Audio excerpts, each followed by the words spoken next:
പിതാവിന്റെയും പുത്രന്റെയും പരിശുദ്ധാത്മാവിന്റെയും നാമത്തിൽ ആമേൻ. അമ്മേ പരിശുദ്ധ അമ്മേ, അമ്മേ പരിശുദ്ധ ദൈവമാതാവേ, കൃപാസനത്തിലൂടെ ഞങ്ങളുടെ ദേശത്തിനും അമ്മ മധ്യസ്ഥം തേടി തന്ന എല്ലാ അനുഗ്രഹങ്ങൾക്കും കൃപകൾക്കും ഞങ്ങളിപ്പോൾ ഹൃദയം നിറഞ്ഞ നന്ദി പറയുന്നു. അമ്മേ പരിശുദ്ധമ്മേ, ദൈവമാതാവേ, 2004 ഡിസംബർ 7 ഉച്ചകഴിഞ്ഞ് 2:30 കൃപാസനത്തിൽ സംഭവിച്ച അമ്മയുടെ പ്രത്യക്ഷപ്പെടലിനെക്കുറിച്ച് തിരുസഭയ്ക്ക് സമർപ്പിച്ചിരിക്കുന്ന പഠനരേഖകളുടെ സഭാത്മകമായ പഠനം ആരംഭിക്കുവാൻ ഞങ്ങൾ പ്രാർത്ഥിക്കുന്നു. അമ്മേ പരിശുദ്ധമേ, ഭൂസ്വർലോകങ്ങളുടെ രാജ്ഞിയായ അങ്ങേയ്ക്ക് ഭൗമസംരക്ഷണത്തിനായി പ്രപഞ്ചപ്രകൃതിയെ തന്നെ തിരുസഭ പ്രതിഷ്ഠിക്കുവാൻ ഈ പ്രത്യക്ഷീകരണം വഴി ഇടയാക്കണമേ. പരിശുദ്ധമേ, ജപമാല മാതാവേ, സകല കൃപാസനം പ്രാർത്ഥനയോടും ചേർത്ത് ഞങ്ങളിപ്പോൾ പ്രാർത്ഥിക്കുന്ന ഈ കുടുംബത്തിന്റെ പ്രത്യേക നിയോഗം പറ മക്കളെ.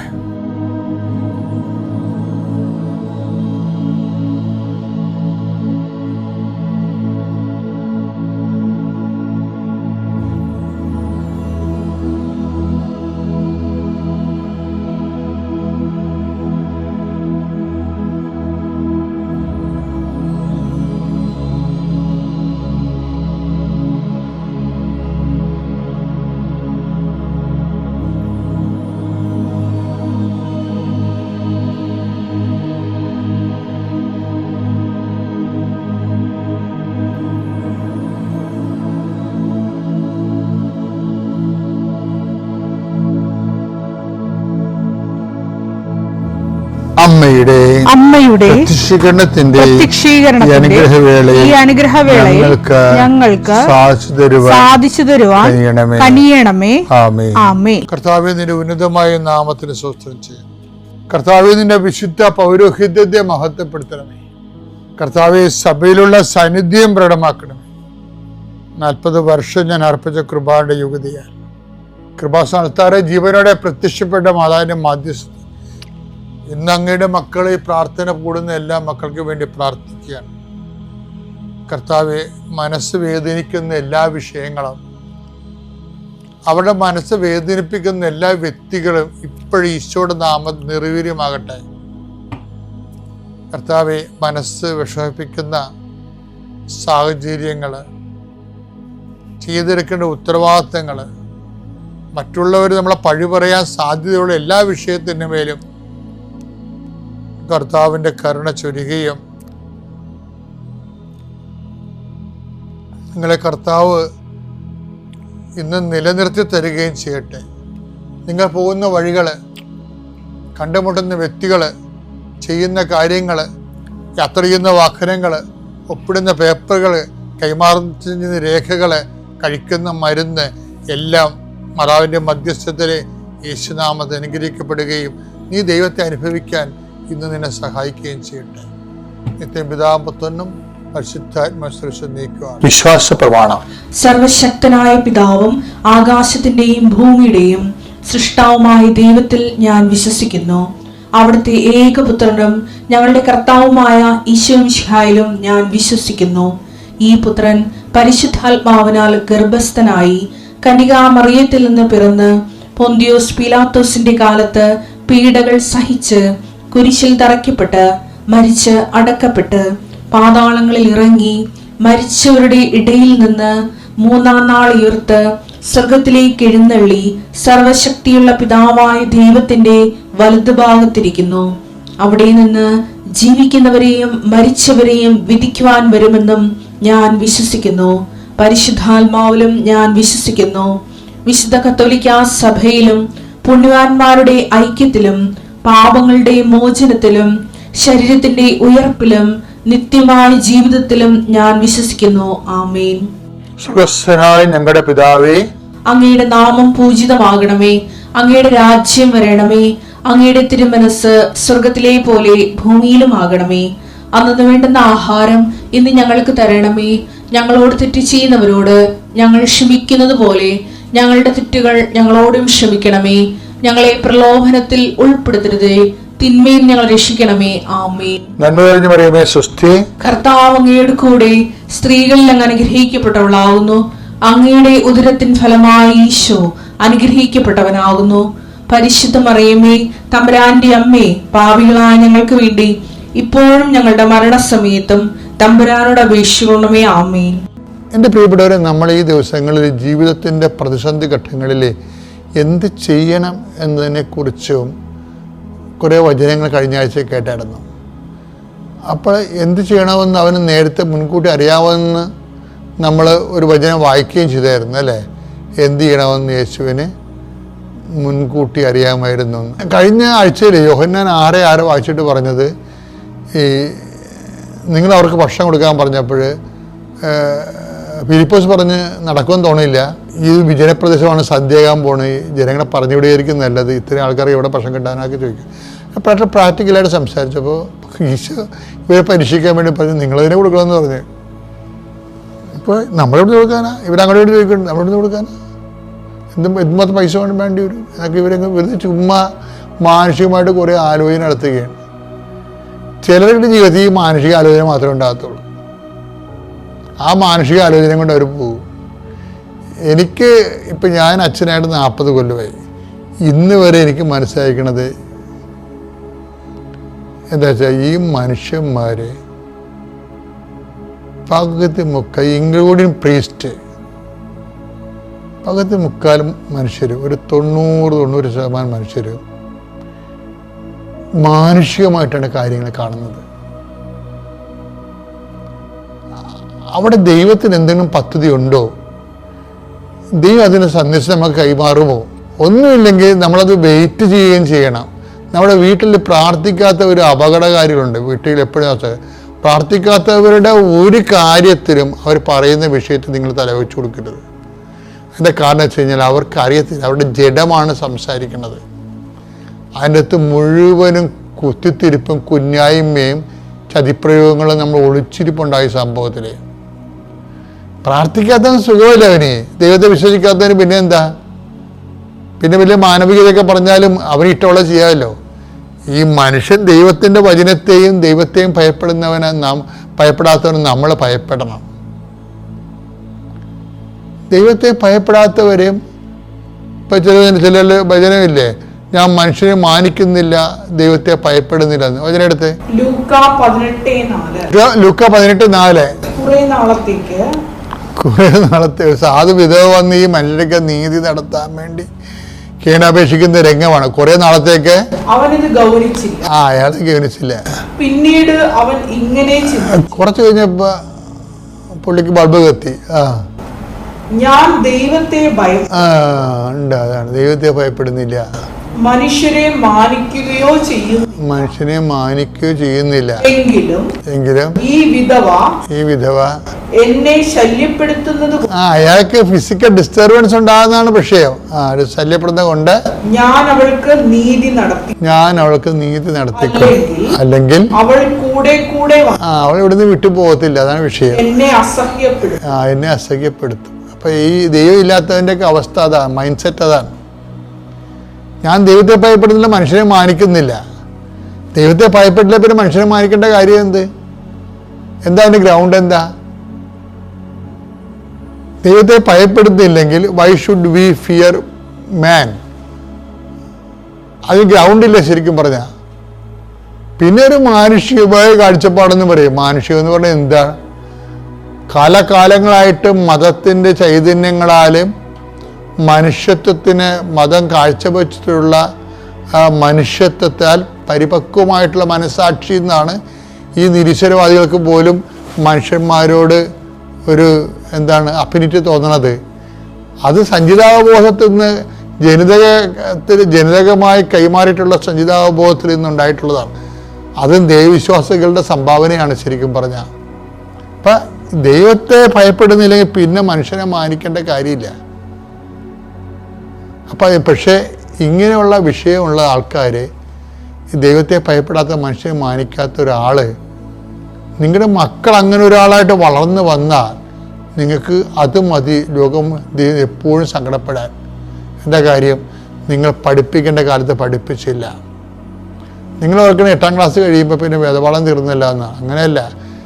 10ാം ക്ലാസ്സും 13ാം ക്ലാസ്സും എല്ലാം കഴിഞ്ഞാലും ദൈവത്തെ പഠിക്കണതിന് ഇപ്പം ഞാൻ ഈ 40 കൊല്ലം അച്ഛനെന്ന് പറഞ്ഞില്ലേ, വീട്ടിലും നല്ല വിശ്വാസവും പ്രാർത്ഥനയൊക്കെ ഉള്ള വീടാണ്. അപ്പം ചെറിയ വീടാണെങ്കിലും ഈ പറഞ്ഞ ദൈവമുണ്ട് അവിടെ.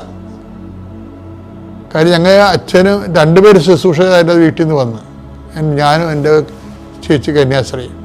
അപ്പം എന്നാ വിഷയം എന്ന് വെച്ച് കഴിഞ്ഞാൽ, ആ ഒരു ഭവനത്തിൽ നിന്നിങ്ങനെ വരുമ്പോൾ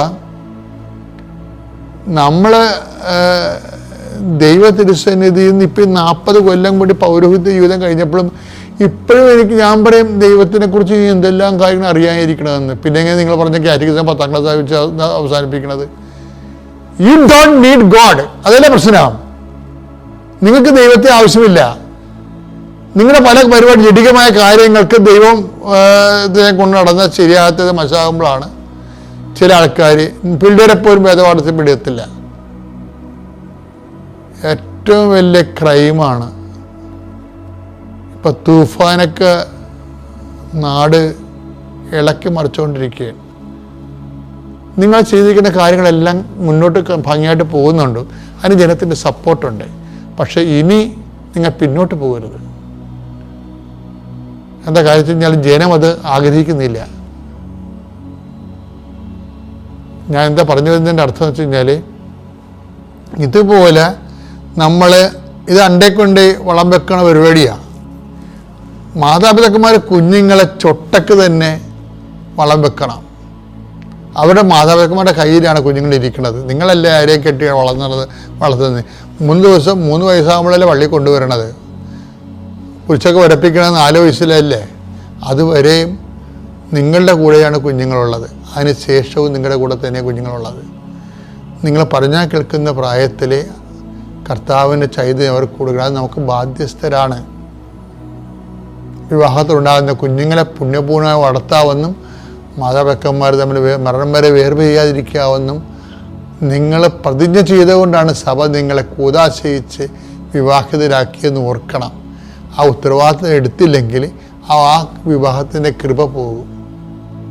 അതുകൊണ്ട് വളരെ ചൈതന്യത്തോടുകൂടി കുഞ്ഞുങ്ങളെ വളർത്തിക്കൊണ്ടുവരാനും ദൈവത്തിന് നിരക്കുന്ന ദൈവിക ആത്മാവിനെ വിവേചിക്കാൻ മനസ്സിലാകുന്ന എത്ര വയസ്സായാലും പിന്നെയും പിന്നെയും കർത്താവിനെക്കുറിച്ചുള്ള അറിവുകൾ ഇങ്ങനെ വന്നുകൊണ്ടേയിരിക്കും. അപ്പോൾ നിങ്ങൾ എവിടെയെങ്കിലും വെച്ച് വേദപാഠം നിർത്തരുത്. ഞാൻ ഇത്രയും പ്രായത്തിലും വേദപാഠം നിർത്തിയിട്ടില്ല. എപ്പോഴും കർത്താവിനോട് ചോദിച്ചും ആലോചിച്ചും വചനം വായിച്ചും പഠിച്ചിട്ടുണ്ടിരിക്കുക. പഠിച്ചാലും എത്ര ജന്മം കിട്ടിയാലും തീരത്തില്ല. അത്രയും വലിയ സബ്ജക്റ്റാണ് വേദപാഠം. പിതാവിൻ്റെയും പുത്രൻ്റെയും പരിശുദ്ധാത്മാവിൻ്റെയും നാമം. കാനഡയിൽ പോകുവാനായിട്ട് അവൻ പോയി. അവൻ ആഗ്രഹത്തോടുകൂടി തന്നെയാണ് അവൻ പോയത്. പക്ഷേ അവൻ അവിടെ ചെന്ന് കഴിഞ്ഞപ്പോൾ അവൻ ഇങ്ങോട്ട് പോരണം എന്നുള്ളൊരു ഇത് അവന് മനസ്സിന് ഭയങ്കര വിഷമം. അപ്പോൾ ഇങ്ങോട്ട് വിളിച്ചു പറയുമ്പോൾ എല്ലാവരും തന്നെ വിഷമിച്ചു പോയി. ചേച്ചിയാണെങ്കിലും എല്ലാവരും വിഷമത്തിലായി. അപ്പോൾ ഞങ്ങളെല്ലാവരും അവനോട് പറഞ്ഞു, മോൻ 2-3 വട്ടം മോൻ ആലോചിച്ചിട്ട് തീരുമാനം എടുക്കുക എന്നൊക്കെ പറഞ്ഞു. അവൻ വിളിക്കുമ്പോൾ അവൻ പറയും, ഞാൻ പോരാന്ന് തന്നെയാണ് തീരുമാനിക്കണത്, അല്ലെങ്കിൽ തീരുമാനിച്ചിട്ടില്ല ഇങ്ങനെയൊക്കെ പറയും. അപ്പോൾ ശരിക്കും പറഞ്ഞാൽ അവനിങ്ങോട്ട് കയറിപ്പോരണം. അപ്പോൾ കൊച്ചിന് ഡിപ്രഷൻ ആവണ ഞങ്ങളെല്ലാവരും പറഞ്ഞു മോൻ കയറിപ്പോരും എന്ന് പറഞ്ഞു. പക്ഷേ ഇത്രയും രൂപയൊക്കെ കയറിപ്പോരുമ്പോൾ നഷ്ടമാവും. ഒരു 10 ലക്ഷം രൂപയൊക്കെ തന്നെ എന്തായാലും നഷ്ടമാവും. അതുകൂടാണ്ട് അവൻ കയറിപ്പോന്ന് ഇവിടെ വന്നു കഴിഞ്ഞാൽ ഈ കടം വരും. 25 ലക്ഷം രൂപ ചിലവാക്കിയിട്ടാണ് പോയത്. അപ്പം അവനായാലും വിഷമായി. എന്ത് ചെയ്യും? നാട്ടിൽ വരുമ്പോൾ നാട്ടുകാരുടെ എല്ലാവരും നോക്കി അവനെ ഒരു കളിയാക്കണ പോലെ ആയിരിക്കുമല്ലോ. അപ്പം ഞങ്ങൾ എല്ലാവരും പ്രാർത്ഥിച്ച്. അപ്പം ഇവൻ 2-3 പ്രാവശ്യം എക്സാം എഴുതിയിട്ടാണ് പാസ്സായത്. IELTS എക്സാം പാസ്സായത്. 2ാമത്തെ എക്സാം എഴുതിയും പാസ്സാവാണ്ടായപ്പോൾ ഞാൻ അന്നൊരു അവിടെ ചെന്നപ്പോൾ അവനോട് പറഞ്ഞു, മോനൊന്ന് ഇതിലൊക്കെ പോകുമ്പോൾ ഒന്ന് കയറി മാതാവിനൊന്ന് കണ്ടാൽ മതി, ഒന്ന് ചോദിക്കുകയും കൂടി വേണ്ട, വെറുതെ ഒന്ന് നിന്നാൽ മതി, മോൻ അടുത്ത എക്സാം എഴുതുമ്പോൾ പാസ്സാവും എന്ന് പറഞ്ഞു. അപ്പോൾ അവൻ പറഞ്ഞു, ലിമാൻറ്റി എനിക്ക് അങ്ങനെ ഒരു ഇതുപോലെ പറഞ്ഞ്. പക്ഷേ ഇപ്പം അവനിങ്ങനൊരു സാഹചര്യം വന്നപ്പോൾ ഞാൻ ചേച്ചിനെ കാണാൻ വേണ്ടി ചെന്നപ്പോൾ അവൻ അന്നിരുന്ന സീറ്റ്, ഞാനിരുന്ന സീറ്റ്, അവിടെ നിന്ന് ചേച്ചി പറയണേ, എൻ്റെ സഞ്ചാരി മാതാവേ, കാനഡയിൽ പോയി എൻ്റെ മോനെ പൊതിഞ്ഞ് സംരക്ഷിച്ച് അവൻ്റെ നെഞ്ചിലെ കെട്ടുകൾ അങ്ങോട്ട് എടുത്ത് മാറ്റണേ എന്ന് പ്രാർത്ഥിച്ച്. പക്ഷേ എന്തെന്നറിയില്ല, പിറ്റേ ദിവസം ചേച്ചി പറയണ അവൻ്റെ നെഞ്ചിലെ കെട്ടൊക്കെ മാറി എന്ന് പറഞ്ഞ് അവൻ വിളിച്ചെന്ന് പറഞ്ഞ്. അത് കഴിഞ്ഞ് പിന്നെയും അവൻ തീരുമാനം പറയണില്ല. തീരുമാനം എന്ന് പറഞ്ഞാൽ അവൻ പറയണത് ആലോചിച്ചിട്ട് പറയാ, ഒന്ന് തീരുമാനിക്കട്ടെ, അങ്ങനെയൊക്കെ തന്നെ പറയണ്. ലാസ്റ്റ് ഞങ്ങൾ എല്ലാവരും പിന്നെയും പ്രാർത്ഥിക്കലായി. അത് കഴിഞ്ഞ് അതിൻ്റെ ഇടയിൽ ചേച്ചി ഒന്ന് ഫ്രണ്ട്സിനായിട്ട് ഇവിടെ കൃപാസനത്തിൽ വന്ന്. അത് കഴിഞ്ഞ് ഞാൻ മാതാവിനോട് പറഞ്ഞു, മാതാവേ ഉടമ്പടിയിലില്ല, പക്ഷേ ഞാൻ നേരെയാണ്, ഞാൻ അവിടെ വന്ന് സാക്ഷ്യം പറഞ്ഞോളാം. അവൻ ആ സമയത്ത് പറഞ്ഞ എന്തെങ്കിലും കൊണ്ടായിരിക്കാം ഇങ്ങനൊരു നിമിത്തം വന്നത്. ചേട്ടാ ഇത് കണ്ട, അവൻ അങ്ങനെ പറഞ്ഞത് മാതാവിനെ അവന് പ്രകീർത്തിക്കാനായാലും ലോകം മുഴുവൻ ഒരു സാക്ഷ്യം പറയാനും കൂടിയുള്ളൊരു വേദിയാക്കാനാണ് ശരിക്കും പറഞ്ഞാൽ. അങ്ങനെ അന്ന് അവൻ പറഞ്ഞതും ഇന്ന് എനിക്കിവിടെ വന്ന് സാക്ഷ്യം പറയാമെന്ന് നേരാൻ തോന്നിയതും. അതുപോലെ തന്നെ ചേച്ചി വിളിച്ച് പറഞ്ഞ് അവൻ അവിടെ തന്നെ നിന്നോളാന്ന് പറഞ്ഞ്. അത് ഭയങ്കര ഒരു സാക്ഷ്യമാണ് എല്ലാവർക്കും. അവന് വേണ്ടി ചേച്ചിയുടെ അനിയനും വന്ന് ഇവിടെ വന്ന് ഉടമ്പടി എടുത്തിട്ടുണ്ട്. അപ്പോൾ ഇത്രയും വലിയൊരു അനുഗ്രഹം മാതാവ് ഞങ്ങൾക്ക് നൽകി തന്നു. അതുപോലെ തന്നെ ഞാൻ ഉടമ്പടി ഈ പത്രമൊക്കെ ഇവിടെ നിന്ന് വാങ്ങിച്ചിട്ട് എല്ലാവർക്കും കൊണ്ടു കൊടുക്കും. ഞങ്ങളുടെ പള്ളിയിൽ ബെഞ്ചുമേലൊക്കെ കുറേ പേര് വെറുതെയൊക്കെ ഈ പത്രം കൊണ്ടുവന്ന് വെച്ചിട്ടുണ്ടാവും. അപ്പം അങ്ങനെ ചെയ്യരുതെന്ന് ഞാനിവിടെ സാക്ഷ്യം പറയുമ്പോഴൊക്കെ കേൾക്കാറുണ്ട്, കടയിലൊക്കെ ഇരുന്ന് കേൾക്കുമ്പോൾ. അങ്ങനെ ഞാൻ ആ പത്രം മുഴുവനും എടുത്തിട്ട് ഞാൻ തന്നെ ഓരോ സ്ഥലത്ത് കൊണ്ടു കൊടുക്കും. അതുപോലെ തന്നെ എല്ലാവർക്കും ഇവിടെ നിന്ന് കാശ് രൂപ ആയാലും തേൻ, ഉപ്പ് ഇതൊക്കെ ഞാൻ വാങ്ങി എല്ലാവർക്കും കൊണ്ടു കൊടുക്കും. മാതാവിൻ്റെ രൂപവും എല്ലാം വാങ്ങിച്ചു കൊടുക്കും. അഗതി മന്ദിരങ്ങളിൽ പോകും, അവരോടൊക്കെ ആശ്വാസവാക്കുകളും എല്ലാം സംസാരിച്ചും അവർക്ക് എന്തെങ്കിലുമൊക്കെ വാങ്ങിച്ചു കൊടുക്കും. അതുപോലെ ഊണൊക്കെ വാങ്ങിച്ചിട്ട് ചിലപ്പോൾ ചിലർക്ക് ഇഷ്ടപ്പെടില്ലല്ലോ, അപ്പോൾ വണ്ടി നിർത്തിയിട്ട് അവരെ വീട്ടിൽ പോയി ചോദിക്കും, ചോറ് തരട്ടെ, പാവപ്പെട്ട വീട്ടിൽ ചെന്ന് ചോദിക്കും. അപ്പോൾ തന്നോളാൻ പറയും. അപ്പം ഞാനങ്ങനെ അവിടേക്ക് ചോറ് കൊടുക്കും. അതുപോലെ തന്നെ എന്നെക്കൊണ്ടാവുന്ന വിധം കടയിൽ വരുന്ന ആളുകൾക്കായാലും വിഷമം പറഞ്ഞാൽ ഞാൻ ചിലപ്പോൾ പൈസ ഉണ്ടെങ്കിൽ പൈസ കൊടുക്കും, അല്ല ഡ്രസ്സാണ് അവർ വാങ്ങണമെങ്കിൽ അതിൽ എന്തെങ്കിലും ഇത് ചെയ്ത് കൊടുക്കും. ഫ്രീ കൊടുക്കേണ്ട ആളുകൾക്കാണെങ്കിൽ ഫ്രീ കൊടുക്കും. അപ്പോൾ ഞാൻ ചെയ്യുന്നത് എന്നിലൂടെ എൻ്റെ മാതാവും ഈശോയും നടത്തി തരുന്നതാണ്. എനിക്ക് എന്ത് പ്രതിസന്ധി ഘട്ടങ്ങൾ വന്നാലും ആർക്ക് വന്നാലും നിങ്ങൾക്ക് വന്നാലും തമ്പുരാൻ കൂടെയുണ്ടെന്നുള്ളൊരു വിശ്വാസത്തിൽ നിങ്ങൾ പോയാൽ മതി. നമ്മുടെ പ്രവൃത്തിയിലല്ല നമ്മൾ അഭിമാനിക്കേണ്ടത്. നമ്മുടെ പ്രവൃത്തിയിൽ അഭിമാനിച്ചാൽ ചിലപ്പോൾ ഒരു പക്ഷേ എല്ലാവരും നമുക്കൊരു വെയിറ്റ് കിട്ടിയിരിക്കും, പക്ഷേ ദൈവത്തിന് മുന്നിൽ നമ്മളൊന്നും അല്ലായിരിക്കും. നമ്മൾ ദൈവത്തിന് പ്രാധാന്യം കൊടുക്കുക, ദൈവത്തിന് ഒന്നാം സ്ഥാനം കൊടുക്കുക, തമ്പുരാനെ വീട്ടു വിളിച്ച് എന്ത് കാര്യങ്ങൾ ചെയ്യുക, രാവിലെ വചനത്തിലൂടെ ജീവിതം മുന്നോട്ട് കൊണ്ടുപോവുക, അത്രയും നല്ലത്. അപ്പോൾ ഇത്രയും കോടി നന്മകൾ ചെയ്തു തന്ന കൃപാസന മാതാവിനും ഈശോയ്ക്കും എല്ലാവർക്കും 1000 നന്ദി മലരുകൾ ചേരുന്നു. എൻ്റെ ഉടമ്പടിയിലെ എല്ലാ നിയോഗങ്ങളും തീർന്നിട്ടില്ല. അതെൻ്റെ മാതാവ് എനിക്ക് നടത്തിത്തരുമെന്നുള്ള പൂർണ്ണ വിശ്വാസം എനിക്കുണ്ട്. എന്നിലൂടെ എന്നെ കളിയാക്കുന്നവരും എല്ലാവരും പരിഹസിക്കുന്നവരും മാതാവിലേക്ക് കൂടുതലായിട്ട് വിശ്വാസത്തിലേക്ക് ആഴപ്പെടണേ എന്നാണ് എൻ്റെ പ്രാർത്ഥന. അപ്പോൾ എൻ്റെ മാതാവ് അത് നടത്തിത്തരുമെന്ന് ഞാൻ വിശ്വസിക്കുന്നു. എൻ്റെ പേര് മോനിക്ക, എൻ്റെ ഹസ്ബൻഡ് സോണിച്ചൻ. ഞങ്ങൾ ചേർത്തല പാണാവള്ളിയിൽ നിന്ന് വരുന്നു. ഞാനിവിടെ ആദ്യമായിട്ട് പരിശുദ്ധ അമ്മയ്ക്കും ദൈവത്തിന് നന്ദി പറയുകയാണ് ഇങ്ങനെ ഒരു അവസരം ഞങ്ങൾക്ക് തന്നതിൽ. ഞങ്ങൾ ഇതിനു മുമ്പ് സാക്ഷ്യം പറഞ്ഞിട്ടുണ്ട്. അങ്ങനെ സാക്ഷ്യം പറഞ്ഞ് പിറ്റേ മാസം ഞാൻ പ്രഗ്നൻ്റായി. അങ്ങനെ ഉണ്ടായ കുഞ്ഞാണ് ബെനഡിക്റ്റ്. ഞാൻ 2021 നവംബറിൽ OET പാസ്സായി. എനിക്ക് അയർലൻഡ് സ്കോർ ലഭിച്ചു. അതിനുശേഷം ഞാൻ എൻ്റെ അയർലൻഡ് പ്രോസസ്സിങ് സ്റ്റാർട്ട് ചെയ്തു. DL എനിക്കൊരു 8 മാസം എടുത്തു എനിക്ക് അവിടുത്തെ ഡിസിഷൻ ലെറ്റർ കിട്ടാനായിട്ട്. പക്ഷേ ഒരുപാട് തടസ്സങ്ങളുണ്ടായിട്ടും പരിശുദ്ധ അമ്മ എന്നെ വഴി നടത്തി. എനിക്ക് ഒരുപാട് സർട്ടിഫിക്കറ്റുകളൊക്കെ കിട്ടാനുണ്ടായിരുന്നു. അമ്മ എൻ്റെ കൂടെ നടന്ന് ഞാൻ ആ കാശ് രൂപത്തിൻ്റെ ബലത്തിൽ എനിക്ക് എല്ലാ സർട്ടിഫിക്കറ്റുകളും മേടിച്ചു തന്നു. അങ്ങനെ കുറച്ച് വൈകിയെങ്കിൽ പോലും എനിക്ക് ഡിസിഷൻ ലെറ്റർ കിട്ടി. അതിനുശേഷം ഞാൻ ആ സമയത്ത് ഡെലിവറി ടൈമായിരുന്നു. ഞങ്ങൾ സിംഗപ്പൂരിൽ ആയിരുന്നു വർക്ക് ചെയ്തുകൊണ്ടിരുന്നത്. അവിടുത്തെ ജോലി ഇപ്പോൾ ജോലി മറ്റേണിറ്റി ലീവ് എടുത്ത് ഞങ്ങൾ നാട്ടിലേക്ക് പോന്നു. അതിനുശേഷം ഒരു ഓൺലൈൻ ഇൻ്റർവ്യൂ വന്നു. കാരണം ഞാൻ പ്രിഫർ ചെയ്തിരുന്ന ഓൺലൈൻ ഇൻ്റർവ്യൂ ആയിരുന്നു. എനിക്ക് ഒരു ഇൻ്റർവ്യൂ അറ്റൻഡ് ചെയ്യാനുള്ള ഒരു സാഹചര്യമല്ലായിരുന്നു ആ സമയത്ത്. അതുകൊണ്ട് ഒരു ഓൺലൈൻ ഇൻ്റർവ്യൂ എനിക്ക് വന്നു. അതിനുശേഷം ആ ഇൻ്റർവ്യൂ പാസ്സാവുകയും അതെല്ലാം മാതാവിൻ്റെ അനുഗ്രഹം കൊണ്ട് എനിക്ക് കിട്ടിയതാണ്. അങ്ങനെ ഞങ്ങൾ ജോലി ലഭിച്ചതിനനുസരിച്ച് സിംഗപ്പൂരിലെ ജോലി റിസൈൻ ചെയ്തു നാട്ടിലേക്ക് തിരിച്ചു പോന്നു. അതിനുശേഷം ഫെബ്രുവരി 20 ജോയിനിങ് ഡേറ്റ് കിട്ടി, ഓഫർ ലെറ്റർ, കോൺട്രാക്റ്റ് എല്ലാം കിട്ടി.